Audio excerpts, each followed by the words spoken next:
Professor Meek. This is Chama Silva Wallace. This will be my exemplar video, and it is on Anorexia Nervosa. Okay, so we're going to start off with, I'm trying to make sure try to make it as short as possible because I know you have a lot of videos to grade, and last week was very long, so I'll try and make it like into 10 minutes. Anyways, so Anorexia Nervosa. This, for my first rubric point, which is the psychological adaptation, this is an eating disorder that is brought about by abnormally low body weight due to malnutrition, usually caused by fear of eating or excessive fear of eating or gaining excessive weight by the patient. Usually to prevent this, they go about by exercising too much or eating too little, or eating and then voiding or vomiting it. Actually vomiting it would be the right word. So people with anorexia nervosa or diagnosed with anorexia nervosa go to extreme lengths to achieve their ideal body weight, and by restricting food, like I mentioned before, or the calorie intake, and even use of laxatives as well. So moving on to the assessment, for psychological assessment, we are going to ask our patient, we're going to start with history for our patient. We're going to ask our patient some historical questions like how often do they eat, how often do they exercise, when they eat, do they feel like they are full and then they stop eating and then throw it up. We're going to also ask if anybody else in your family is also experiencing the same issues, the same body issues or body image issues. And also we're going to move over to pathological assessment for our patient. So we're also going to ask our patient, let's assume Mr. Wallace again. We're also going to ask Mr. After getting the history of the historical assessment, we're also going to move over to the pathological assessment. We're going to ask, go ahead and ask Mr. Wallace to maybe lie down, roll up their sleeves, and then we're going to first of all start with the vital signs. So we're going to check the patient's blood pressure. This is to know the extent of if they have hypertension, the extent of the hypertension, and then also temperature. We're going to check their temperature to see if they have pneumonia or they're hypothermic. We are also going to check their skin, nails, and hair, because we know that if Mr. Wallace has the case of anorexia nervosa, which is the extreme anorexia, we are going to see brittle hair, the nails are going to be cracked, they're going to be brittle and can easily break. Also their skin will be leathery like, and there will be loss of elasticity as well. So after that, we're going to move over to the heart. We're going to listen to the heart for bradycardia, because we know that in this case, this is what we should expect. We should expect irregular heartbeat in this case, and also we're going to expect that the heart rate will be anything below 40 to 49, about that per minute, and also they will have lowered pulse. So this will be the vital signs we're going to check. We're going to also check the abdomen and the lungs, and we should expect to hear a lot of bowel movements, especially if they're using laxatives and diuretics, which makes them void a lot. And also we're going to check the lung sound, being that the lungs will be hyperactive, trying to overcompensate for the rest of the bodily functions, since she doesn't have enough energy for the body to carry out everything they need to do. Now, On our rubric number 3, we're going to look at the lab and the diagnostics. Now, there's a lot of information here, or a lot of things we see, we would see in a lab result for Mr. Wallace. I'm going to pick a few points, and I'm going to start with, for the lab, we should expect to see in case of white blood count, we're going to measure the immune system functioning. These include basophils, eosinophils, lymphocytes. This we know that white blood cells helps us fight infection. It's like our internal system bodyguard. So we expect to see anything from 4,000 to 10,000, and we also expect to see infection. Maybe they'll have 1 or 2 infection or inflammation, and they're easily, yes, internal tissue and skin can easily scars, like a little push, or a little, if they hit something, they can easily get scarred. And in case of any falls, their internal tissues and organs are going to sustain more injury than necessary.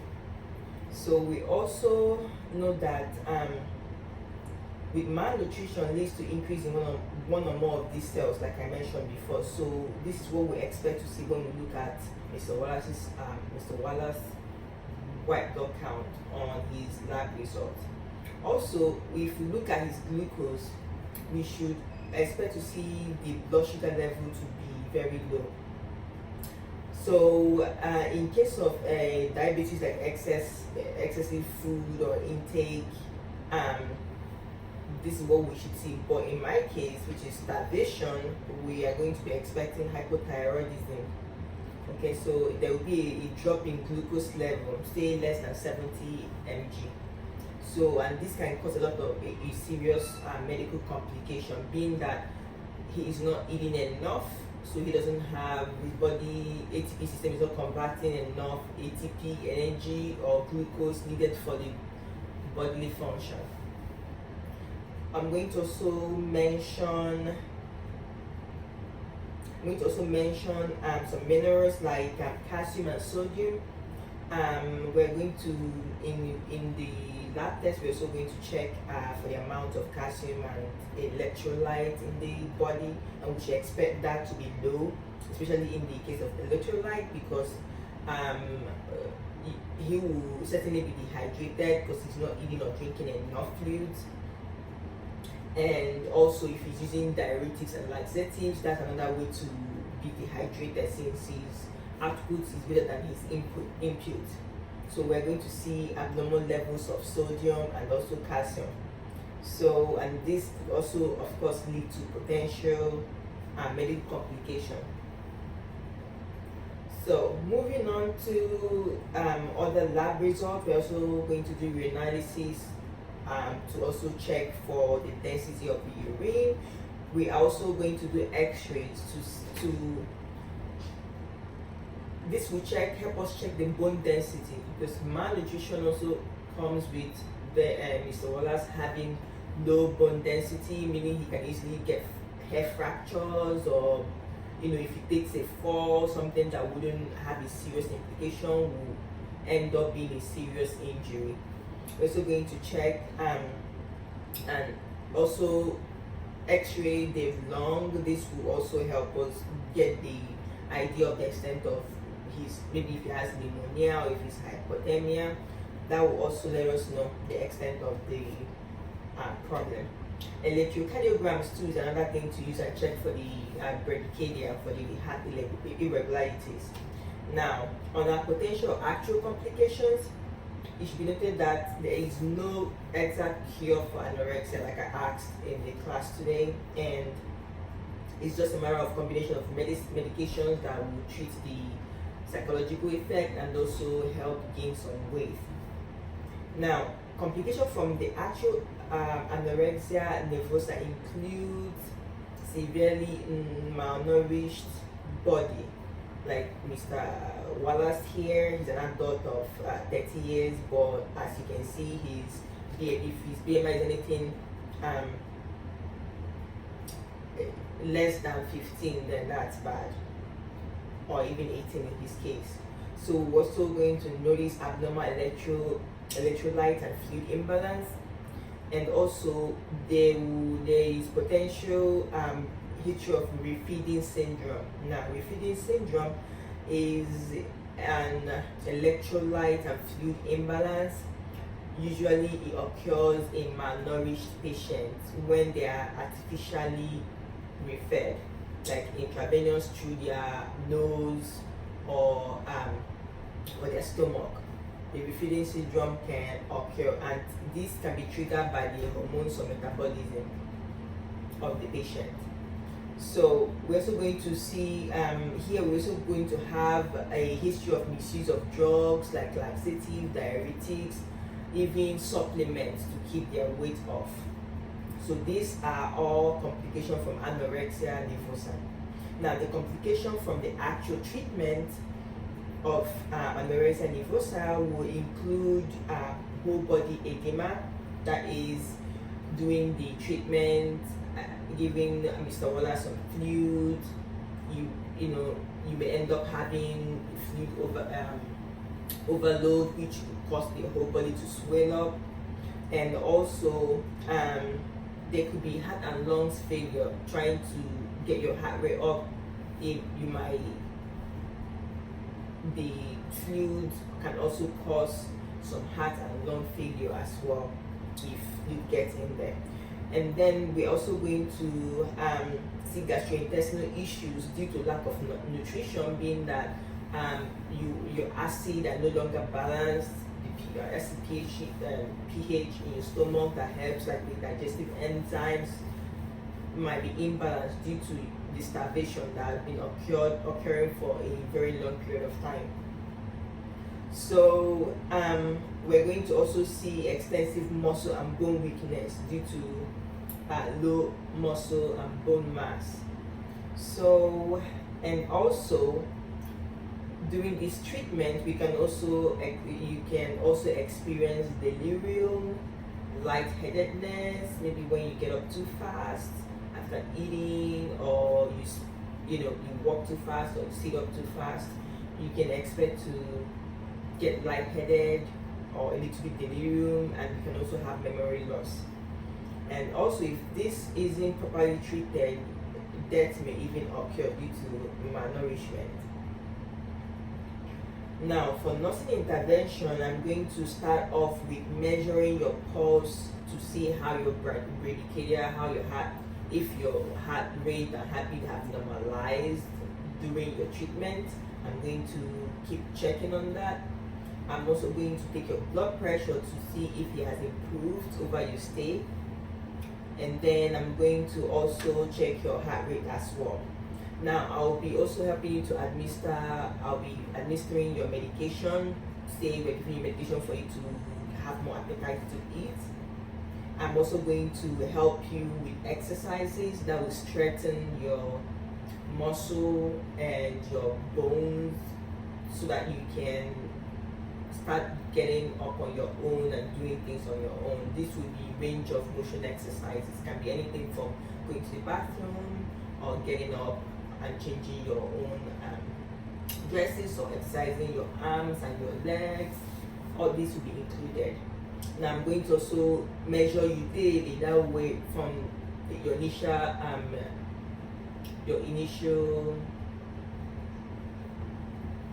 admission. I'm going to also measure you daily throughout your stay. That way we'll know how much weight you're gaining with what we are giving you, and your body, your BMI as well will be measured. That way we'll know how fast you're gaining weight and where you need to be. We're also going to monitor you when you eat. I'm going to monitor you when you eat. I'll make sure that I stay and eat and stay before you eat, during your eating, and afterwards. That way I will be reassured that when I walk away, you end up maybe throwing it away, or you hoard your food, or just throw up. So I'm going to also monitor my patient for that. I'm also going to suggest group therapy and also provide adequate education for the patient, family, and close relatives, so that they can help educate them about the disease and treatment, and also support. Now, moving over to medication and side effects. Since there is no direct or exact medication for anorexia, we are going to be looking at psychological medication, which can be antipsychotic medicine like Prozac and olanzapine. This will help with your psychotherapy, with his psychotherapy treatment of depression and anxiety, which helps him be obsessive about his eating. In some cases, this drug can also make the patient gain weight. Now, this drug, study proves that most times or sometimes it doesn't always work. Some studies show that 40% of the patients it worked in them, and some studies show that 60% it worked. And that's the side effect. So for serotonin norepinephrine, this is an inhibitor. So this helps and addresses the obsessive compulsion to avoid or to eat less or to exercise too much.